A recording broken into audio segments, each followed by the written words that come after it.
السلام علیکم۔ چلیے آج کی فرسٹ سٹوری سٹارٹ کرتے ہیں۔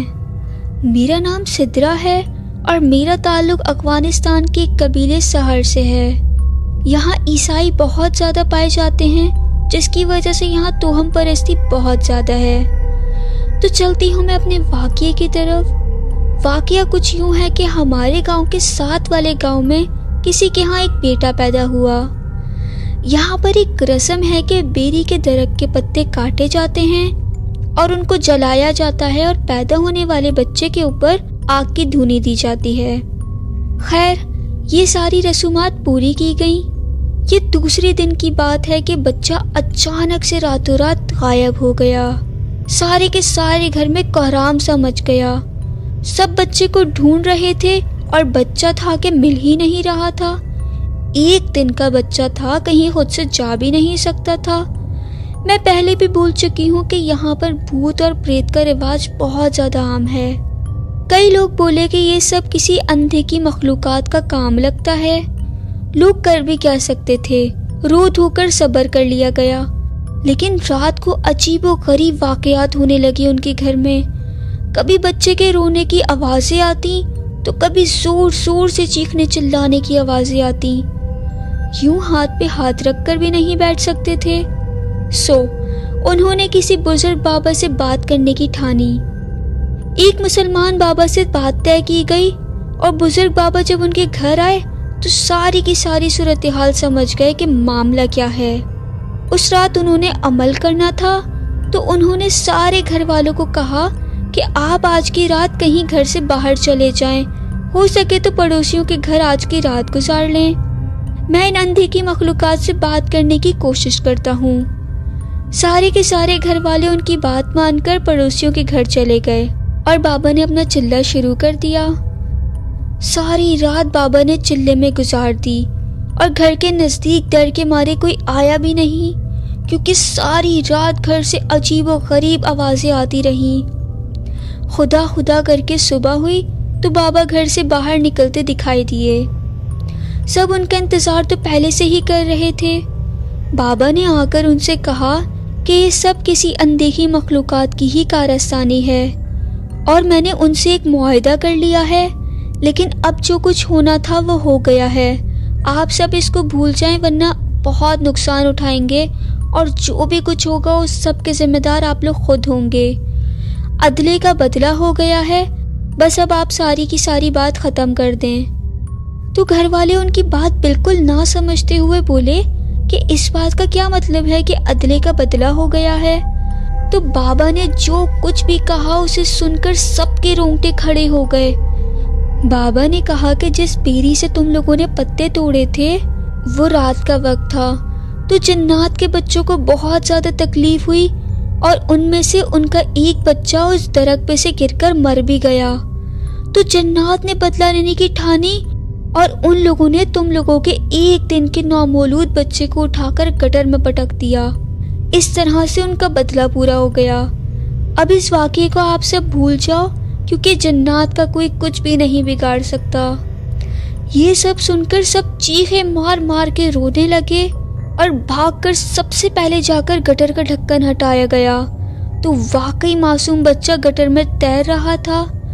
بچے کی ماں وہیں پر ہی فوراً بے ہوش ہو گئی۔ اس کو ہسپتال پہنچایا گیا اور بچے کو گٹر سے نکال کر صاف کیا گیا، پھر دفن کر دیا گیا۔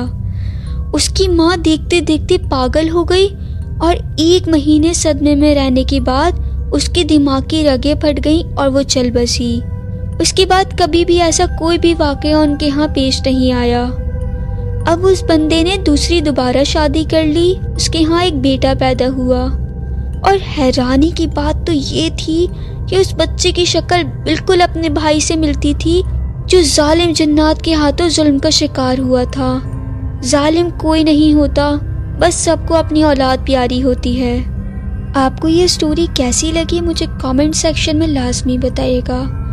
تو چلیے آج کی سیکنڈ سٹوری کی طرف چلتے ہیں۔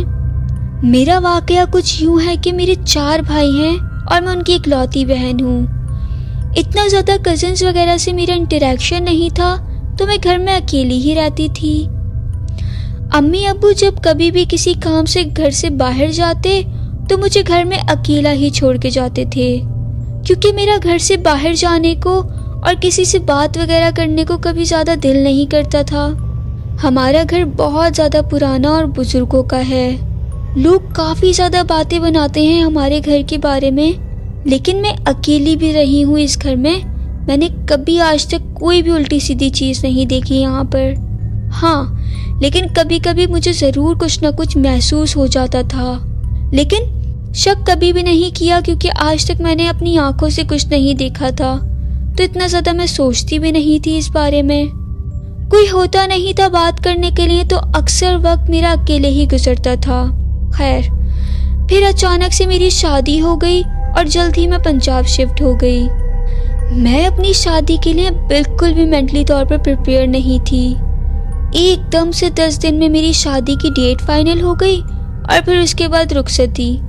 میں سسرال آئی تو سب لوگ بہت اچھے تھے، نئے لوگ ملے، اچھا لگا لوگوں سے باتیں کر کے، اور مجھے سسرال میں کافی زیادہ محبت ملی۔ دیکھتے دیکھتے میرا دل بھی لگ گیا تھا وہاں پر، سب کچھ ٹھیک چل رہا تھا اور میری پریگننسی بھی سٹارٹ ہو گئی اسی دوران۔ ایک عزیز کے ڈیتھ پر میرے میاں کو جانا پڑ گیا شہر سے باہر تقریباً 2 یا 3 دن کے لیے۔ میں نے ان سے کہا کہ میں کیسے رہوں گی اکیلے، تو انہوں نے مجھے دیورانی کے کمرے میں رہنے کے لیے کہا کہ ادھر رہ لو، 2-3 دن کی تو بات ہے۔ خیر، پھر وہ چلے گئے۔ مجھے اس رات تو بالکل بھی نیند نہیں آئی کیونکہ دیورانی کا کمرہ میرے لیے بالکل ایک نئی جگہ تھی۔ بہت مشکل سے اللہ اللہ کر کے میری ابھی آنکھ لگی ہی تھی، میرا ایک ہاتھ بیڈ سے باہر کی طرف نکلا ہوا تھا اور دوسرا ہاتھ میں نے اپنے سر کے نیچے رکھا ہوا تھا کہ اچانک سے نیند میں کسی نے میرا ہاتھ زور سے کھینچا۔ میں یکدم اٹھ کے بیٹھ گئی کہ یہ کیا ہوا ہے، میں تو کچی نیند میں تھی، ایک دم سے میرا ہاتھ کس نے کھینچ لیا۔ خیر، میں شور بھی نہیں مچا سکتی تھی کیونکہ دیورانی اس وقت گہری نیند میں سو رہی تھی۔ میں نے یہ کہہ کر درگزر کر دیا کہ ہو سکتا ہے کہ میرا وہم ہو، لیکن یہ میرا پہلا ایسا وہم تھا جس نے مجھے سچ مچ ہلا کر رکھ دیا تھا۔ دیورانی سے صبح بات ہوئی تو اس کو میں نے کل رات ہونے والے واقعے کے بارے میں کچھ بھی نہیں بتایا کہ یار وہ ڈر نہ جائے، اور اس کی بھی نئی نئی شادی ہوئی تھی۔ باتوں باتوں میں اچانک سے وہ خود بول پڑی، بھابھی آپ کو رات میں میرے کمرے میں نیند آ گئی تھی آرام سے؟ میں نے بولا ہاں آ گئی تھی۔ کہتی ہے ایک بات بتاؤں؟ میں نے بولا جی بتاؤ۔ کہتی ہے 2 دن پہلے میں نے ایک چھوٹی سی پیاری سی بچی دیکھی اپنے روم میں نیند میں تھی اور وہ میرے بیڈ کے کونے پہ کھڑی مجھے دیکھ کر اسمائل پاس کر رہی تھی۔ میں نے بھی اس کو دیکھ کر اسمائل پاس کری نیند میں اور دوبارہ سے سو گئی۔ کہتی ہے مجھے ابھی تک سمجھ نہیں آتا کہ وہ خواب تھا یا حقیقت۔ میں نے جب یہ بات اس کی سنی تو اس کے بعد مجھے رات والا سارا کا سارا واقعہ کنفرم ہو گیا تھا۔ پھر بھی میں نے یہ چیز سر پر سوار نہیں کری۔ ایک دن پھر یہ ہوا کہ میری دیورانی کا کمرہ کچن سے بالکل اٹیچ تھا۔ میں کچن میں کچھ کام وغیرہ کرنے گئی، تقریباً رات 11 بجے یا 12 بجے کا وقت ہوگا۔ کچن کی لائٹ کھول کے میں واپس اپنے کمرے میں آئی کوئی چیز لینے کے لیے۔ واپس کچن میں جانے لگی، ابھی میں آدھے راستے میں ہی تھی کہ میرے سامنے ہی کچن کی لائٹس آف ہو گئی۔ مجھے لگا کہ ہو سکتا ہے کچن کا بلب فیوز ہو گیا ہو۔ میں دوبارہ سے اپنے روم میں گئی اور میں نے اپنے میاں سے کہا کہ ذرا لائٹ لگا دیں، وہ فیوز ہو گئی ہے۔ تو انہوں نے آ کر لائٹ چیک کری تو انہوں نے کہا کہ بٹن آف ہے یار، فیوز تھوڑی ہوا تھا۔ میں نے کہا ایسا کیسے ہو سکتا ہے، میرے سامنے ہی تو لائٹ بجھی ہے، خود بخود کیسے آف ہو سکتی تھی؟ اسی طرح کے اور بہت سارے انسیڈنٹ ہوئے ہیں میرے اس گھر میں، جو کہ پھر دوبارہ میں آپ سے کسی اور میل میں شیئر کروں گی۔ اگر آپ کو آج کی میری اسٹوری پسند آئی ہے تو مجھے کامنٹ سیکشن میں ضرور بتائیے گا۔ اللہ پاک سب کو اپنی حفظ و امان میں رکھے، آمین۔ اللہ حافظ۔